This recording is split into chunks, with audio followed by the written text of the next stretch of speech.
আওয়ামী লীগের ভবিষ্যৎ নেতৃত্ব নিয়ে শেখ হাসিনার একটা পরিকল্পনার কথা বিবিসি বাংলায় এসছে। পরিকল্পনাটা বলা হচ্ছে এরকম যে রাহুল প্রিয়াঙ্কা মডেলে শেখ হাসিনা আওয়ামী লীগের নেতৃত্ব ঠিক করছেন। মানে রাহুল প্রিয়াঙ্কা মডেল আমরা নিশ্চয়ই বুঝতে পারি। প্রশ্ন হচ্ছে শেখ হাসিনা তার দলের নেতৃত্ব নিয়ে যে বিপদে পড়েছেন সেই বিপদ থেকে এই মডেল সোকল মডেল কি তাকে রক্ষা করতে পারবে? তারও আগে নিশ্চয় অনেকে প্রশ্ন করবেন আওয়ামী লীগ আদৌ কি আছে, আওয়ামী লীগ আদৌ কি থাকবে? যদি না থাকে তাহলে এই আলাপ কেন? আমাদের একটা কথা মনে রাখা দরকার, আওয়ামী লীগ এখনো নিষিদ্ধ হয়নি। যেটা কথা হচ্ছে যে আওয়ামী লীগের বিচার হবে, আওয়ামী লীগের কার্যক্রম এক্সিকিউটিভ অর্ডারে নিষিদ্ধ আছে, তার বিচার শেষ হওয়ার আগ পর্যন্ত। তার মানে আওয়ামী লীগ তার কর্মসূচি পালন করতে পারছে না এবং সেই কারণে সে অন্তত এই নির্বাচনটিতে পার্টিসিপেট করতে পারছে না। কিন্তু আমরা যখন একটা সালিশ মানি, কোর্টকে মানি, আইসিটিতে আওয়ামী লীগের বিরুদ্ধে মানে দলকেও বিচার করার অপশান থাকবে। সেইখানে যখন বিচার উঠবে, আমরা যখন সালিশ মানি, সেই সালিশ আমার পক্ষে নাও যেতে পারে, সেই বিচার আমার পক্ষে নাও যেতে পারে, আমরা এটা মেনেই সেখানে যাব এবং এটা আমরা গ্রহণ করব, এটা গ্রহণ করতে হবে। তার মানে যেটা দাঁড়ালো, সম্ভাবনা আছে আমরা এভাবে বলতে পারি আওয়ামী লীগ নিষিদ্ধ, বিচারের পর আওয়ামী লীগ নিষিদ্ধ নাও হতে পারে।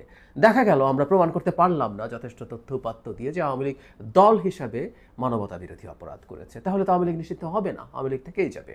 তাহলে কি দাঁড়ালো ব্যাপারটা? সেই ক্ষেত্রে তো অবশ্যই আওয়ামী লীগের নেতৃত্ব কার কাছে থাকবে, কিভাবে থাকবে সেটা আসবে। আর এখনও ইনফ্যাক্ট যেহেতু আওয়ামী লীগ নিষিদ্ধ হয় নাই, নিষিদ্ধ হওয়ার আগ পর্যন্ত তার দলের নেতৃত্ব থাকতেই পারে। তারা কর্মসূচি পালন করবেন না, কিন্তু দলের বিভিন্ন পর্যায়ের নেতৃত্ব হতে পারে। যাই হোক, শেখ হাসিনা রাহুল প্রিয়াঙ্কা মডেল, মানে ব্যাপারটা এইরকম। আমরা জানি সোনিয়া গান্ধী ভীষণ অসুস্থ। তার এই অসুস্থতার কারণে তিনি মূলত তার দুই সন্তানকে সামনে নিয়ে এসছেন এবং মূল কাজগুলো, মূল ফোকাসটা রাহুল গান্ধীর ওপরে থাকে এবং প্রিয়াঙ্কা তার সহযোগী হিসেবে মাঠে থাকেন, সাথে থাকেন। এমনকি রাহুলের ফোকাস যাতে নষ্ট না হয় সেজন্য তিনি অনেক ক্ষেত্রে ছাড় দেন। মানে বিবিসি বাংলার এই রিপোর্টটা তাই বলছে, আপনারা একটু পড়ে নিতে পারেন। এটা একটা সিস্টেমের কথা বলা হচ্ছে। আস্তে আস্তে দায়িত্বটা তার হাতে ট্রানজিশনের চেষ্টা হচ্ছে তাদের দুজনের হাতে। ঠিক একইভাবে শেখ হাসিনা সজীব ওয়াজেদ জয় এবং তার সন্তান, আরেক তার কন্যা সাইমা ওয়াজেদ পুতুল, এই দুইজনকেই মূলত সামনে রেখে, সাথে জনাব রাদওয়ান মুজিব ববি, রেহানার সন্তান, তাকেও রেখে এই দলটার পুনর্গঠন করতে চেষ্টা করবেন বলছেন। আমরা জানি নিশ্চয়ই এর মধ্যে শেখ হাসিনার বাড়া ভাতে ছাই পড়েছে। পুতুলের ডব্লিউএইচওর রিজিওনাল যে হেড ইনি ছিলেন, দিল্লিতে বসে বসে, মানে প্ল্যান ছিল শেখ হাসিনা আরও 5 বছর দেশ চালাবেন, 5 বছর বসে বসে পুতুলকে ট্রেনিং দেবেন কিভাবে বাংলাদেশের 12টা তার মায়ের পরে আরও বাজানো যেতে পারে। তারপর তিনি আস্তে আস্তে দায়িত্ব নিতে থাকবেন। সেটা বাড়া ভাতে ছাই পড়েছে। তাকে অনির্দিষ্টকালের জন্য ছুটিতে পাঠানো হয়েছে। আসলে তাকে মোটামুটি সরিয়ে দেওয়া হয়েছে এই পদ থেকে, এটা নিশ্চিতভাবেই বলা যায়। তো সেই ঘটনা যখন ঘটেছে, এখন পুতুলও ফ্রি। সো জয় এবং পুতুলকে রেখেই তারা কাজটা করবেন। যদিও সজীব ওয়াজেদ জয় বহুদিন থেকেই শেখ হাসিনার সমর্থন চেষ্টা করেছিলেন তার ক্ষমতায় থাকাকালীন সময়েও, উদ্ভট হাস্যকর সব কাণ্ডকীর্তির বাইরে তেমন কিছু করতে পারেনি। এমনকি এখনও তিনি সোশ্যাল মিডিয়াতে তার দলের মুখপাত্র হিসেবে যা বলেন, যা লেখেন, যা শেয়ার করেন, উনি যে একটা আউট অ্যান্ড আউট স্টুপিড, এটা খুব ক্লিয়ারলি বোঝা যায়। তো এই স্টুপিড দিয়ে দলের পুনর্গঠন কিভাবে হবে সেটা গুরুত্বপূর্ণ প্রশ্ন। কিন্তু ওই যে সমস্যাটা কোথায় আসলে? সমস্যা হচ্ছে আওয়ামী লীগকে এখন মানে তার ডিলেমাটার কথা বলছি, শেখ হাসিনার একটা সত্যিকার অর্থে একটা সমস্যায় উনি পড়েছেন। সেই সমস্যার সমাধান কিভাবে হবে?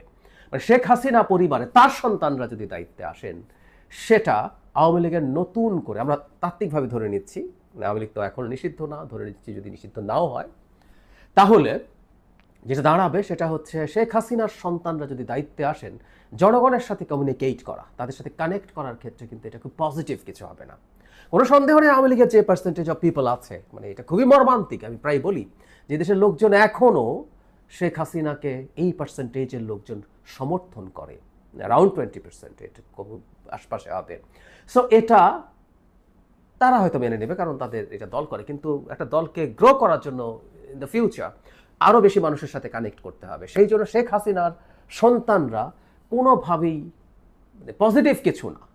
এই শেখ হাসিনা যা করে গেছেন বাংলাদেশকে, এবং সাইমা ওয়াজেদ পুতুল খুব বেশি সামনে না আসলেও সজীব ওয়াজেদ জয় প্রচুর সামনে এসছেন এবং তিনি তার মায়ের উপদেষ্টা ছিলেন, ইত্যাদি ইত্যাদি। সো তার চেহারা, তার সব কিছু মানুষের সামনে পরিচিত।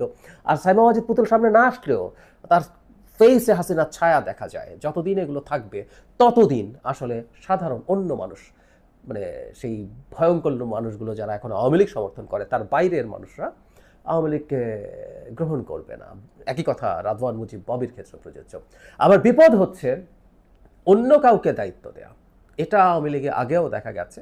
এটা আসলে দুই দলের ক্ষেত্রেই প্রযোজ্য। মানে আমরা অনেকেই পরিবারতন্ত্রের বিরুদ্ধে কথা বলি, কিন্তু এটা যখন আমরা করতে যাই তখন আলটিমেটলি আসলে একটা মেজর প্রবলেম হয়। সেটা হচ্ছে এই পরিবারের মধ্য থেকে না থাকলে দলই ভেঙে যাওয়ার প্রবাবিলিটি তৈরি হয়। সুতরাং শেখ হাসিনা যদি দলের বাইরে থেকে কাউকে সিলেক্ট করার চেষ্টা করেন for the time being, technically মনে হয় সেটা ভালো হতো।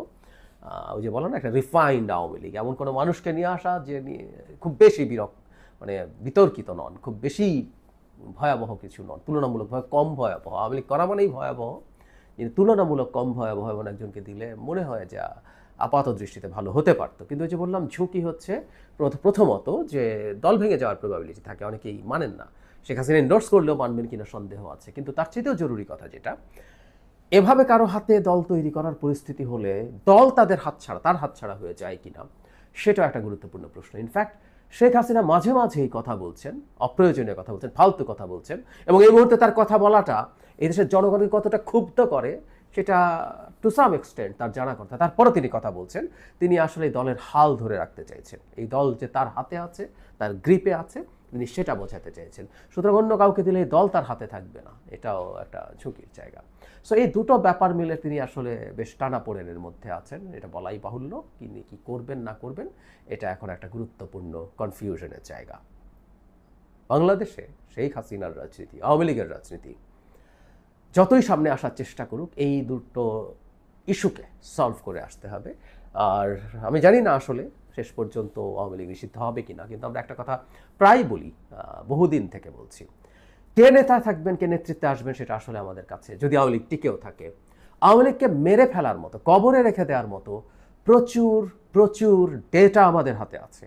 আমি প্রায় বলতাম শেখ হাসিনা কপাল খারাপ, উনি একেবারে একটা ডিজিটাল এরায় উনার এই ঘটনাগুলো ঘটলো। উনি 15 বছর ধরে কি করেছেন সব কিছু সেভড আছে, এবং ফাইনালি জুলাই আগস্টে তিনি কি করেছেন সেগুলো আমাদের সামনে একদম কোনো রকম কোনো কনফিউশন ছাড়া আমাদের সামনে আছে। এবং ভবিষ্যতে এগুলো আমরা যদি ঠিকঠাক মতো প্রিজার্ভ করতে পারি, এগুলো দিয়ে আওয়ামী লীগের কবর বানিয়ে রাখা যাবে বহুকাল। সুতরাং শেখ হাসিনা কী করে সফল হবেন বা হবেন না, সেটার চাইতে জরুরি কথা আমরা আসলে কি করছি, সেটা আমাদের কাছে সবচেয়ে জরুরি। আর তিনি তার সন্তানদেরকেই হয়তো আনবেন, এবং এনেও খুব ভালো কিছু হবে বলে আমরা আশা করি না। তবে হ্যাঁ, সাম্প্রতিক সময় আমরা দেখছি আওয়ামী লীগের মিছিলের সংখ্যা বাড়ছে, মিছিল করার দৈর্ঘ্য মানে সময়টা বাড়ছে, তারা আগে চেয়ে আরেকটু সাহসী হয়ে উঠছেন। সব প্রেক্ষাপট মিলিয়ে আওয়ামী লীগকে নিয়ে সম্ভবত অনাগত দিনে আলোচনা আরও বেশি আমাদেরকে করতে হবে। এটা মর্মান্তিক। আওয়ামী লীগ, আমি বহুবার বলেছি, এটা আমি মনে করি ব্যক্তিগতভাবে, আওয়ামী লীগ দল হিসাবে অপারেট করা, আওয়ামী লীগ এখন রাজনৈতিক দল না, এবং একটা রাজনৈতিক দল যেটা না, সেটা একটা গণতান্ত্রিক স্পেসে অপারেট করার মতো ক্যাপেবিলিটিও থাকার কোনো কারণ ছিল না। কিন্তু দিনের শেষে আওয়ামী লীগ আবার এই মুহূর্তে অন্তত দেখা যাচ্ছে তারা মাঠে নামছে, এবং বিচারে তারা অপরাধী প্রমাণিত যদি না হয়, সেই ক্ষেত্রে তো তারা অপারেট করতে পারবে। এই প্রেক্ষাপটে দাঁড়িয়েই বলছি যে শেখ হাসিনার দল কেমন করছে, কি করছে, সেটা আমাদের সামনে একটা গুরুত্বপূর্ণ কৌতূহল হয়ে থাকবে, এবং আমাদেরকে আওয়ামী লীগ নিয়ে আলাপ আলোচনা কম বেশি চালিয়ে যেতে হবে। বর্তমান বাংলাদেশে এটা দুঃখজনক, এটাই বাস্তবতা।